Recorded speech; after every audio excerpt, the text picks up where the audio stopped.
8월 첫째 주입니다. 오늘은 교회에서 가장 많이 듣는 이야기를 하나 해볼까 합니다. 이제 전도할 때도 이런 말을 많이 쓰죠. 예수 믿고 구원받으세요. 또는 죽을 수밖에 없는 우리가 예수 믿고 지옥에 갈 거였는데 천당을 가게 됐다. 이런 얘기를 많이 한단 말이죠. 여기 구원이라는 말과 천당이라는 말 속에 내포되어 있는 것이 뭐냐면 사후세계에 대한 이야기예요. 인간 문명의 대부분들은 다 사후세계를 가지고 있어요. 사후세계가 없는 경우는 좀 드물죠. 유대교 같은 경우에는 바벨론 포로기 이전까지는 사후세계에 대한 생각이 별로 없었어요. 그러다가 이제 포로기 이후에 생기게 되는데, 이게 사후세계는 종교가 발달하면서 소위 말하는 고등 종교라고 하는 것, 종교가 사회를 지배하는 형태를 띠고 어떤 지도 이념이 되고 이게 체제가 되고 이러면서 사후세계가 강조되게 돼요. 그렇지 않은 지역들은 대부분 아직 종교가 그렇게 잘 발달되어 있지 않은 상황을 이야기하는 거죠. 사후세계라는 것은 죽어서 가게 되는 세상을 얘기하는 건데, 사실 이거는 아무도 모른단 말입니다. 죽었다가 다시 살아난 사람은 없어요. 실질적으로 죽으면 그냥 죽는 거지 다시 살아 돌아오진 못한단 말이죠. 우리는 그렇게 진화되었고 그런 생명체예요. 그러니까 이 사후세계를 누가 얘기하냐면 종교가 계속해서 얘기해요. 왜냐하면 죽지 않는 신이라고 하는 개념이 있기 때문에, 그렇다면 사람이 죽어도 완전히 죽는 것이 아니지 않을까? 그러면 그냥 어떤 그 신의 세계로 가지 않나? 라고 하는 그런 생각을 막연하게 할 수 있는 거죠. 종교 입장에서는. 그러니까 그 세계를 더 자세하게 설명하고 있단 말이에요. 종교가. 반면에 종교가 아니더라도 대부분 사회세계는 권선징악이라고 하는 보편적 도덕적 이념들을 보강하기 위해서 만들어지기도 해요. 그러니까 살아서 좋은 일을 하면 좋은 곳으로 가고, 나쁜 짓을 하면 나쁜 곳으로 간다라고 하는 경각심을 줘서 사람들로 하여금 좀 선한 삶을 살 수 있도록 유도하는 역할로 사후세계가 설명되기도 하는데, 이럴 때는 보통 이 사후세계가 종교와 연관되지 않으면 비유적인 것으로 설명한단 말이죠. 그렇지 않겠느냐라고 하는 거예요. 사람이 죽으면 그냥 죽는 게 끝이 아닐 수도 있는데, 만약 그게 끝이 아니라고 한다면 살았을 때 우리가 어떻게 살았느냐 하는 것을 가지고 죽어서 어디로 가게 될 거냐, 예를 들어 천국이나 낙원이나 혹은 지옥 같은 곳으로 갈려서 가지 않겠느냐라고 하는 생각을 해보는 거죠. 근데 이거는 비유적인 거고 그럴 수도 있겠다라고 하는 개념인 반면에, 종교로 들어오면 이거는 신념이고 믿음이 되는 거예요. 그러니까 도덕적으로 사후세계하고 종교적인 사후세계는 근본적으로 그 개념 자체가 다르단 말이에요. 그러니까 권력가들은 이 보편적 개념의 사후세계보다는 종교적 개념의 사후세계를 더 선호했습니다. 보통은 이제 사회학자들이 이런 얘기를 해요. 사람들이 모여 살기 시작하면서 사냥을 하게 되죠. 공동체를 먹여 살리기 위해서는 보다 큰 동물을 잡아야 했다는 거예요. 그 큰 동물을 잡기 위해서는 위험을 무릅써야 하고, 위험을 무릅쓴다는 말은 뭐냐 하면 누군가는 죽게 될지도 모른다라고 하는 거죠. 근데 사람은 누구나 다 죽고 싶지 않아 해요. 죽겠다는 사람은 없죠. 그러니까 사냥에 나가서 가장 앞에 선 사람에게 영웅 칭호를 주고 이렇게 전사라고 해서 대단한 칭호를 해준다고 해도 그것만으로는 뭔가 부족한 거예요. 근데 죽어버리면 말짱 아니야? 죽으면 무슨 소용이 있어? 누구나 그런 생각을 하게 되죠. 그러니까 그런 사냥에 나가서 죽게 되면 그 남은 가족들이 문제가 되는 거고요. 그 남은 가족들을 그 공동체가 삶을 보장해 주는 거예요. 이렇게 되면 내가 싸움터에 나가거나 혹은 전쟁에 나가거나 혹은 사냥에 나가서 죽게 되더라도 내 자식이나 내 가족 걱정은 안 해도 되는 거죠. 왜? 사회가 이렇게 지켜주니까. 그렇게 해서 최초의 공동체가 형성되었을 때 앞에 나가서 싸울 수 있었던 거예요. 사회적으로 봤을 때. 근데 이게 잘 안 지켜져요. 왜냐하면 가진 자들은 이미 죽어서 없어진 사람의 가족까지 챙기고 싶어 하지 않는 거죠. 그렇게 비용이 들어가는 거예요. 권력자 입장에서. 그럼 비용을 들이지 않고도 사람을 가장 앞장 세우고 전쟁터에 내보내서 죽음도 불사하고 싸울 수 있게 하는 게 뭐가 있을까? 내가 싸워서 지키지 않으면 내 가족이, 이건 전쟁일 땐 해당되는 얘기지만 대부분 전쟁 이전에 사냥하고 먹고 사는 문제가 걸려 있었기 때문에 그거는 전쟁 이야기는 좀 훗날 이야기란 말이에요. 그러면 사냥터에 나가서 앞장서서 죽어줘야 되는데 제일 먼저 공격하고 돌격해서 거대한 괴물로부터 들이받치기도 하고 밟혀서 죽게도 될 건데 그럼에도 불구하고 그 위험한 일을 역할을 해주는 누군가가 있어야 하는데 이거 뒤에 남은 가족들을 다 보살피기에는 나는 좀 비용도 들고 싫어. 그러니까 여기에 종교적 개념이 들어가는 거죠. 종교는 비용이 들어가지 않거든요. 네가 그렇게 죽더라도 신이 너를 좋은 곳으로 데려가신다. 그래서 이게 먹혀 들으려면 너희가 신을 믿지 않으면 지옥에 떨어진다. 무조건 너희들은 고통 속에 살게 된다. 저주받게 된다는 얘기를 해야만 해요. 그래야 죽었을 때 가는 세상에 대한 메리트가 생기는 거죠. 살아서 내가 편안하고 내가 모든 걸 다 누릴 수 있다면 죽어서 가는 메리트에는 그게 크게 신경 쓰지 않는 거예요. 사람들이. 지금 삶이 척박하고 어렵기 때문에 죽어서라도 다음 생에서만큼은 하는 기대감을 갖게 되는 거죠. 그러니까 콘스탄틴이 삼위일체라는 교회 안에 내던지면서 그걸 밀어붙일 만큼 엄청나게 자기가 종교적으로 뭔가 소신을 갖고 있고 거의 신학사인 척까지 행동을 하면서도 본인은 죽기 전까지 세례 안 받았다는 거예요. 왜? 가진 자들에게는 종교가 별 의미가 없거든요. 안 가진 사람들을 통제하기 위해서 종교가 의미가 있는 거지. 이 콘스탄틴 하나만 봐도 분명한 거예요. 세력이 있고 가진 자들에게 종교는 별 의미 없다. 죽어서 가는 낙원? 별 관심 없어요. 살아서 내가 많은 것을 갖고 누리는 것이 더 우선이라는 거죠. 이거를 못하게 하려고 하니까 죽은 뒤의 세상을 보장해 주는 거예요. 이게 바로 종교가 얘기하는 사후세계란 말이죠. 이런 식으로 발전돼서 나가는 거예요. 그러니까 이 이집트 같은 경우에는 왕들이 이 절대 권력을 갖고 있는데 얘네들은 다른 거예요. 얘네들. 나는 영원히 파라오고 싶고 영원히 내가 권력을 잡은다고 싶고 이게 원하니까 내가 죽어서 다시 언젠간 태어나서 또 왕이 될 거야. 파라오가 될 거라는 욕망으로 사후세계를 선호하게 되는 거죠.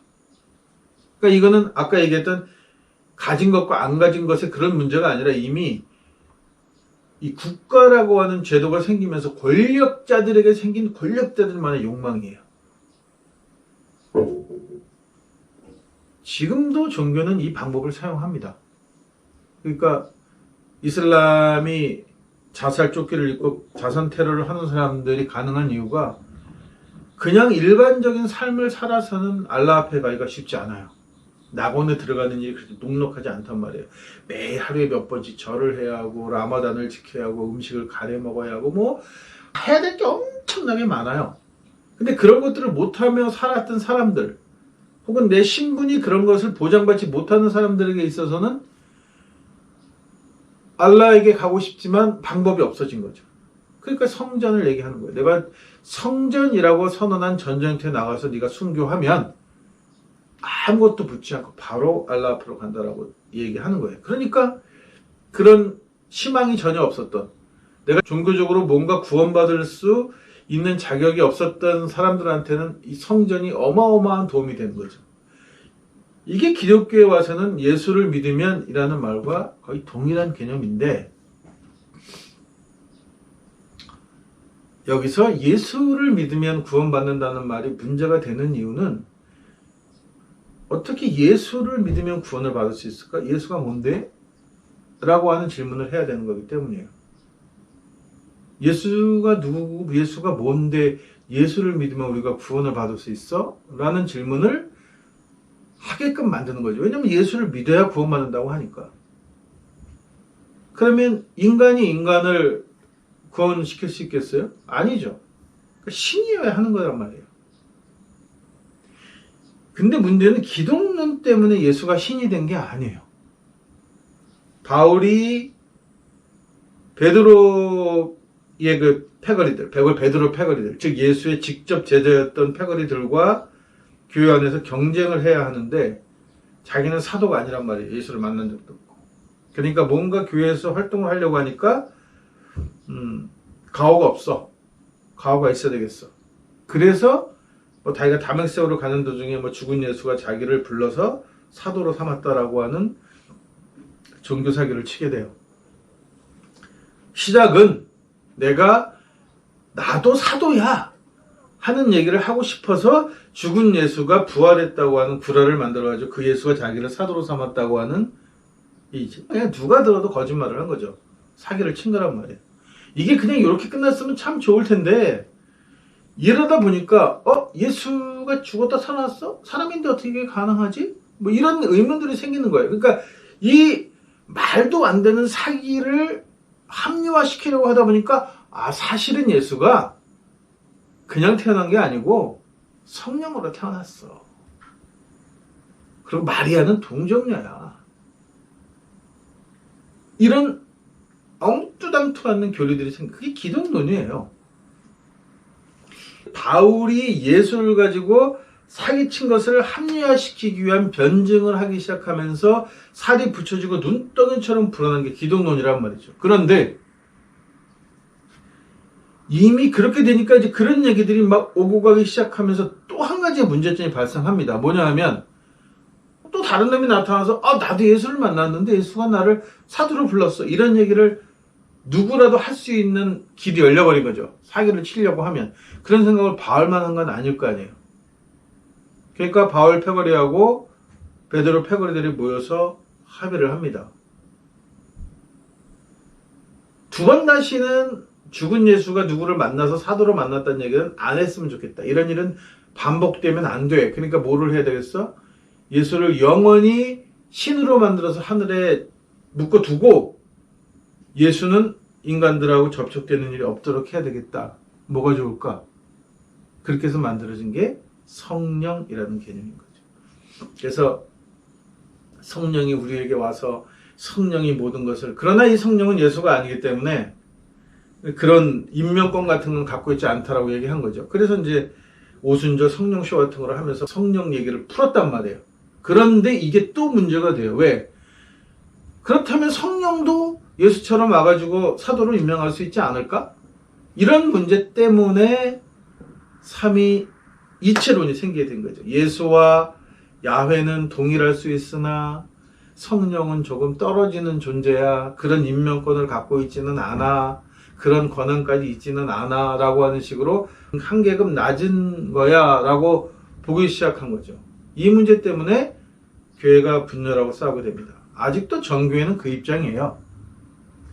하나님과 예수님은 같은 위지만, 같은 격이지만 성령은 좀 떨어진다는 삼위이체론을 갖고 있는 거죠. 이 두 개가 부딪혔는데 당시 4명의 황제에서 유일한 황제가 되고 싶었던 콘스탄틴, 그걸로 내전을 일으켜서 다른 황제들을 제압하고 유일 황제가 된 콘스탄틴이 두 번 다시는 유일 황제에게 저항하지 못하도록 하기 위해서는 종교가 뭔가 한 가지만을 주장하는, 유일신만을 주장하는 것이 필요하겠는데 이미 교회가 삼위이체로 이미 또 성령과 예수가 막 갈려있단 말이에요. 그래서 이걸 하나로 뭉쳐요. 이게 삼위일체인 거죠. 근데 이미 이때는 기독론이 거의 완성되어져 간 단계예요. 그렇기 때문에 삼위일체를 하나로 합친다고 해서 기독론이 문제가 될 거는 없었던 거죠. 이렇게 굳어지게 됩니다.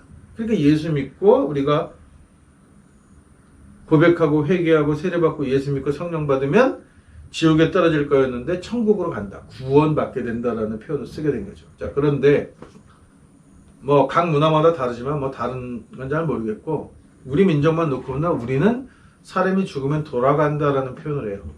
왜냐면 우리는 어디서부터 왔다라고 생각하는 민족이거든요. 민족 자체가. 우리는 하늘로서 하늘에 살던 민족이 내려와서 땅의 민족과 어울려 살며 새로운 민족을 만들었다는 개념을 갖고 있어. 그래서 죽으면 우리는 육신은 땅에다 두고 우리의 반쪽인 영혼은 그 하늘에서 왔던 그 조상들에게 돌아간다. 그래서 돌아간다라는 표현을 썼단 말이에요. 그래서 우리는 계속해서 죽으면 사람이 돌아가고 조상 품으로 돌아간다 이렇게 표현했던 거란 말이죠. 근데 기독교가 들어오면서 우리 종교를 다 미신으로 밀어붙이고 천국 간다고 얘기하는 거죠. 그러면 예수 믿고 천국 간다 이 얘기는 뭐랑 똑같은 거냐 하면 초등학생이 입학 통지서를 받았는데 예를 들면 서울에 무슨 뭐 마포구면 마포구 뭐 아니면 동료구면 종로구 사는 아이가 입학 통지서를 받았는데 통지서에 뭐라고 쓰거나 똑같은 거냐 하면 캘리포니아에 있는 초등학교 이름도 모르는 초등학교 입학하라는 통지서를 받는 거가 똑같은 거예요. 자기 민족은 죽으면 자기들의 조상의 품으로 돌아가는 거죠. 서양인들은 서양인들의 품으로 돌아가는 거고 우리 동양인들은 동양인들의 품으로 우리는 특별히 또 하늘에서 온 그 품으로 돌아가는 것이 당연한 거죠. 근데 이게 갑자기 예수 믿었으니까 천국 가야 돼라고 하는 거는 이거조차도 엉뚱한 얘기. 기독론을 인정한다고 하더라도 우리가 가야 할 천국은 거기는 아니라는 거예요. 그래서 제가 사후세계는 모른다라고 말씀드립니다. 만약에 있다면 사후세계가 존재한다면 그거는 선물로 우리가 받게 되는 거죠. 내가 이 생에서의 삶을 어떻게 살았느냐에 따라서 내가 받게 될 선물이지 그것이 무엇인지는 알 수 없어요. 그러나 그 선물이 적어도 한 가지는 분명한 거죠. 바울이 자기의 종교 사기, 사도권을 확보하기 위한 사기를 친 내용이 불거져서 만들어진 기독론의 예수, 그 예수를 믿어서 가는 천국이라는 것은 존재할 수 없다는 말씀입니다.